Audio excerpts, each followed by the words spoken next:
Leadership. It's the hardest skill for a CEO to acquire, and the one that's most important. And now, faced with an unprecedented crisis, we are seeing leadership defined in real time. The actions CEOs are taking now will shape our economy for years to come, and their decisions will determine which companies move forward and which are left behind. This is Leadership Live with David Rubenstein. Hello, this is Leadership Live. I'm David Rubenstein, coming to you from my home in Bethesda, Maryland. A home, as I've said before, I've spent more time in the last 30 days than I have in the last 30 years. And today we're particularly fortunate to have somebody who's been in the middle of a food crisis in the view of some people, and that is Dave MacLennan. Dave is the CEO of Cargill. He's been the CEO about 7 years now, been in the company for almost 29 years, a little bit more than 29 years. And he's a person who knows the food world extremely well. Now, Cargill is a company that is privately owned. It's the largest privately owned company in the United States. Is that right? I think that's correct by sales, yes. And so your principal business is what? It's food production, food distribution, food trading? Yeah, it's all of that. So it's food production. I mean, everything from beef to poultry to chocolate, but also food ingredients, things that go into prepared foods or that occur in other foods. There's also food for livestock as well. We do have a trading business, both financial and agricultural products. And how many employees does Cargill have now around the world? We have 160,000 employees in over 70 countries. If you count the countries where we sell but don't have a physical presence, it's probably closer to 125 countries.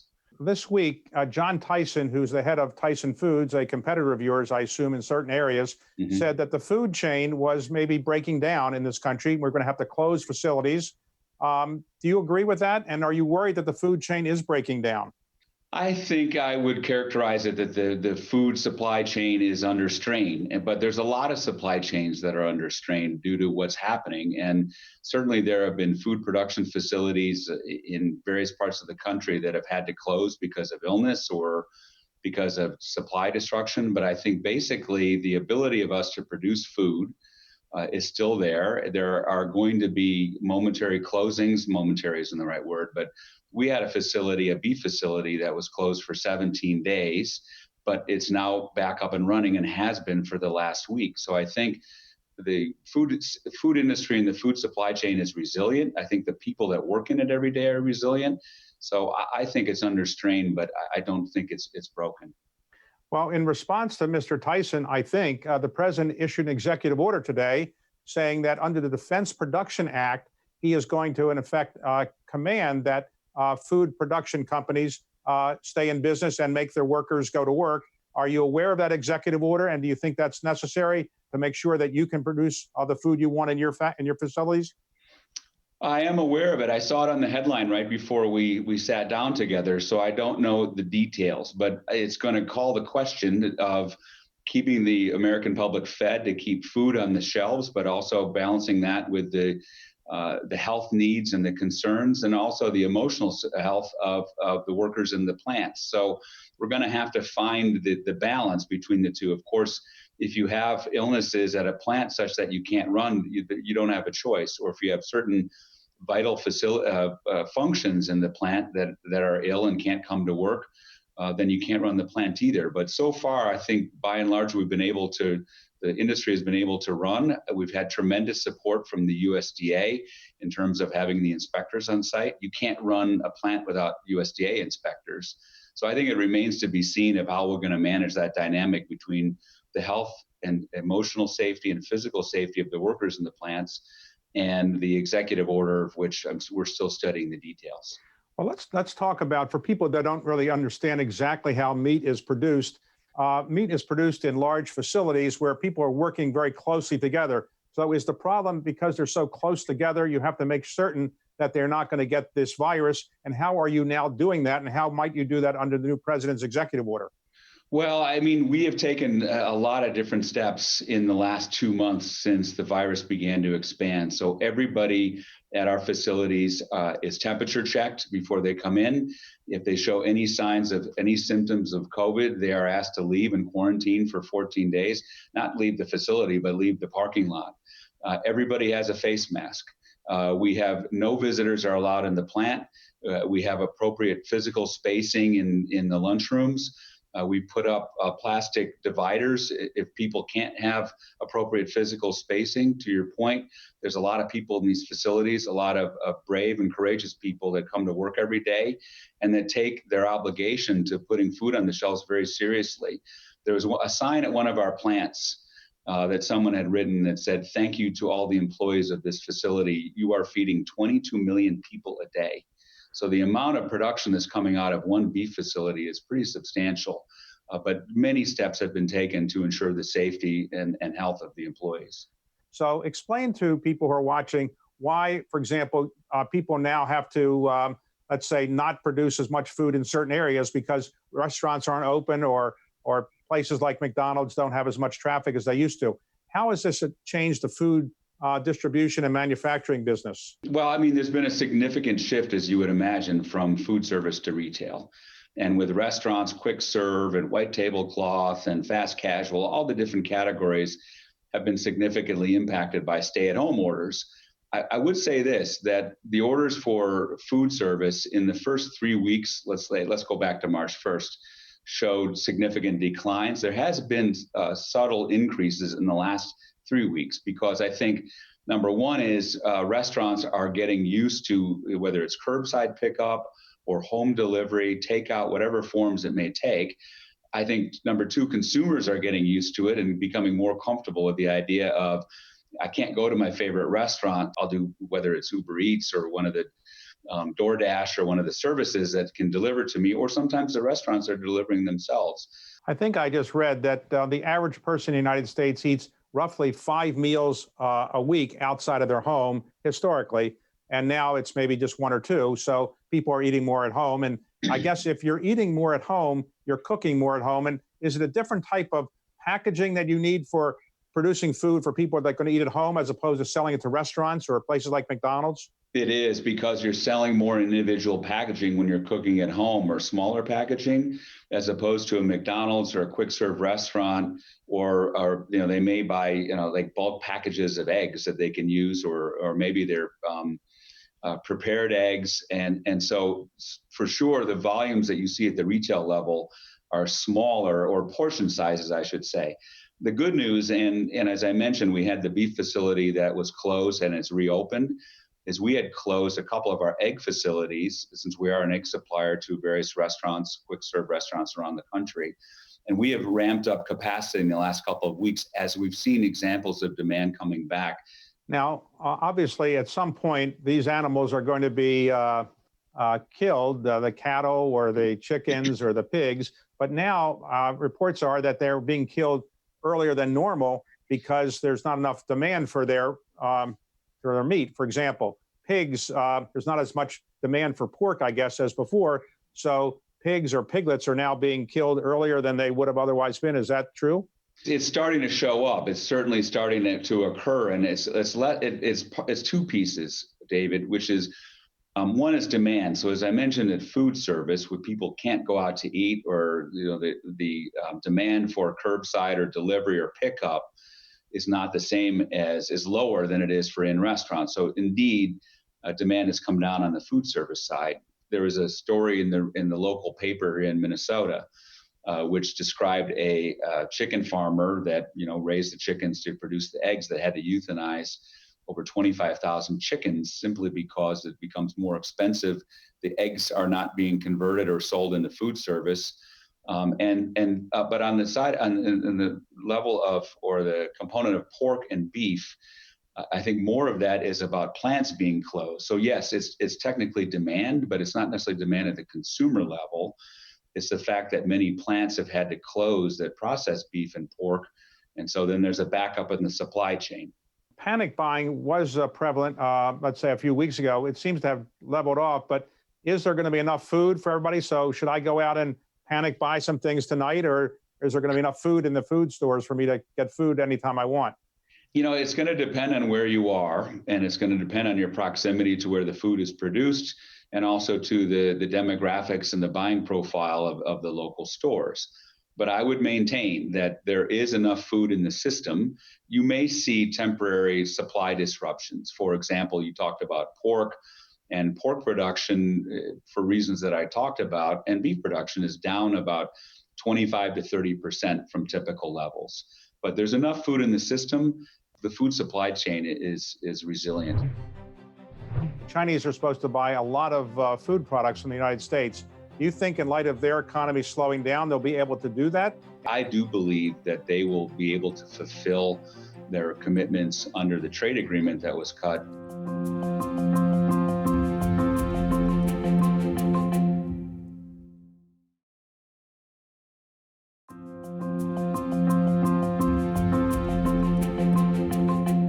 In the food world, you are at the top. I presume you're doing reasonably well financially. You haven't disclosed them this quarter, but can you say you're doing okay, or it's really impacting you financially?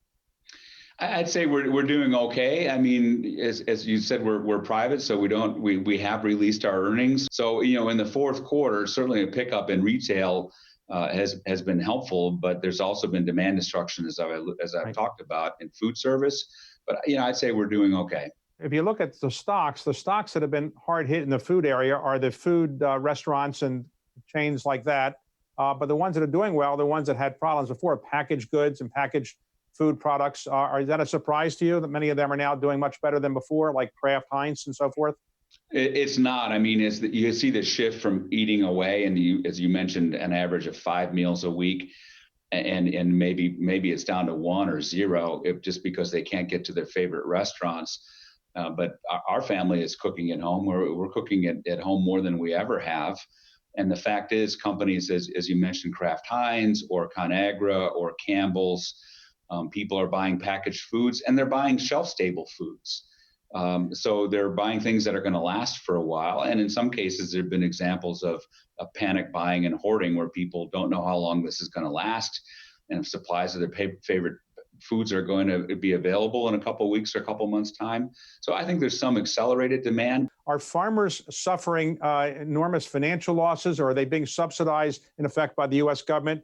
Are farmers going to go out of business? Are there going to be bankruptcies among farmers or not?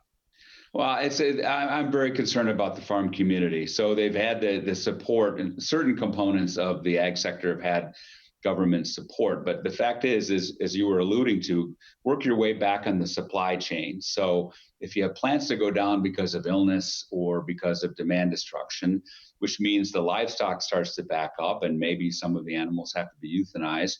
I think in the case of beef, you can change their diets, you can slow down the processing or slow down the growth. And so there probably is less incident of euthanization of that particular species.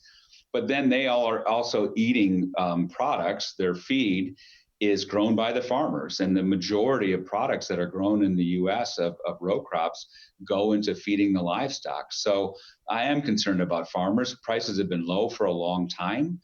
There is, the good news is there's plenty of supply in the system. There's plenty in storage.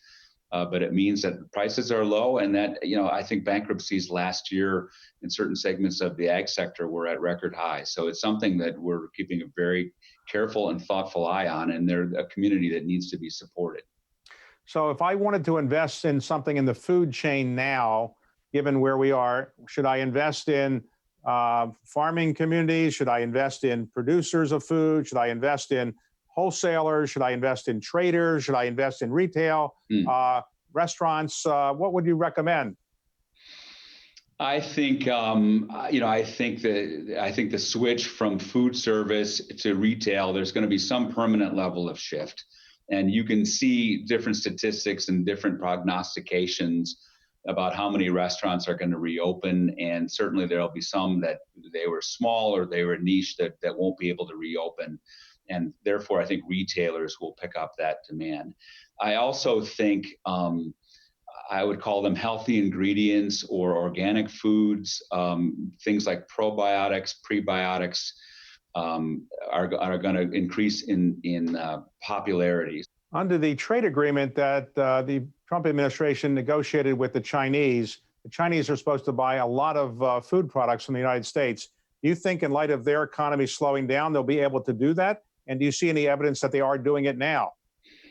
I don't think, certainly their economy has slowed down, but as I mentioned, we're up and running in China. All of our plants are running. And so they're in call it the recovery stage. But I think the fact of the matter is 1.4 billion people have to eat. And the Chinese depend on the outside world on trade in order to feed their livestock or to supply their animal protein, for example, and other products to their population. So I do believe that they will be able to fulfill their commitments under the trade agreement that was cut despite an economic slowdown. And we're better placed to turn than the United States to get those products. But it's planting season in North America. So ultimately, when harvest season comes in late summer, early fall, that's when you might expect to see bulk purchases of commodities going to China. Now, you're in the distribution business. When you distribute food around the world that you manufacture, you produce, are you doing it through trains, planes, trucks, boats? And are those systems all working as well as they did before? Yeah, I mean, it's all of the above. It's mostly rail, truck, barge, and ocean-borne transportation. So one of the fun facts about Cargill is at any point in time, there's about 550 ships on the ocean with a Cargill-sourced product on at any point in time. But those systems, and if you think about the American food system, and as you were tracing the supply chain back to the farmer, to the livestock producers, to the plant operators, to the retailers, it's also the transportation system. And so the courage of the truck drivers and the people and the train operators, I mean, we depend on all of that. And it's something that people, I think, take for granted. They don't realize how much goes into manufacturing and distributing food. But to your point, right, we're seeing the capacity. And when I had spoken to the White House in the past, I said, can you make sure we get the inspectors in the plants done? The USDA, Secretary Perdue has done a great job of that. Can you help us make sure we have access to transportation and logistics to get the food to where it's needed? And yes, it is performing very well. So how is your relationship with the administration, the White House? Do they consult you? Do you talk to them regularly, or how does that work? I have found the administration, but also members of Congress, to be very good listeners. And I have had some inbound calls where members of Congress have called us and said, how can we help? What do you need? How can we help keep the food supply system running? I've been on 2 calls with the White House and the administration, again, asking for what do you need? And one was very early on in the process. So it was like second week of March. And one was more recently with other industries, not just food, but also construction and energy, and some other industries as well. But I have found them to be very solicitous of what we need, what kind of support that we need to have to keep testing, to keep employees safe, and to help make sure that the plant workers who are on the front line every day are well protected, both physically and emotionally.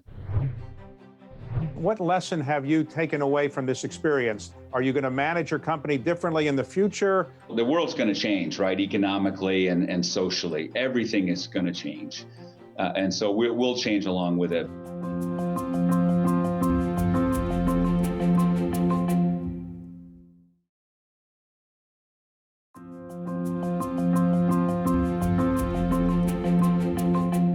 Now, let me ask you how you're managing your company now. You're mostly working out of your home, but sometimes you go to your office. Is it hard to manage this way? Because most of your employees are probably at home, I assume. So what have you learned about how to manage your company? It's a gigantic company. How hard is it to manage in this manner? I think we've all adapted pretty well to communicating, whether it's on Zoom or Skype or by phone. I think everyone has been struck, and I don't think this is unique to Cargill, but that it can be done. I miss the face-to-face interaction. I saw a couple of people in the office today, and it was almost startling to see some other faces other than the ones that you're sequestered with. And I think part of our culture has been the social relationships that develop in a company over. We're 155 years old, so I miss that aspect of it. But the building that I'm in today has capacity for 2,500 people. I don't think we'll ever see that many people in the building again. I think some people are going to decide, you know what, I like working at home. I can be effective. I can, get my work done. The ones who want to stay at home in the future may not be ones with small kids and dogs, but that's another matter. So let me ask you, if you have the ability to bring all your employees back, I guess you will do so. But I'm told that some CEOs say, and now I don't need as many employees as I thought I did before, and maybe I won't bring them all back. Is that something you think is a prevalent view in the CEO community, that you can downsize in the future? I don't think it's a prevalent view today. And, Minneapolis, St. Paul is unique, and we've got roughly 20 Fortune 500 sized public and private companies headquartered in the Twin Cities community. So there's a lot of conversation about, resuming work and physical distancing and when to do it. But I have not heard anybody in this community, or really any of the CEOs that I've been talking to, talking about we've got to, get rid of people.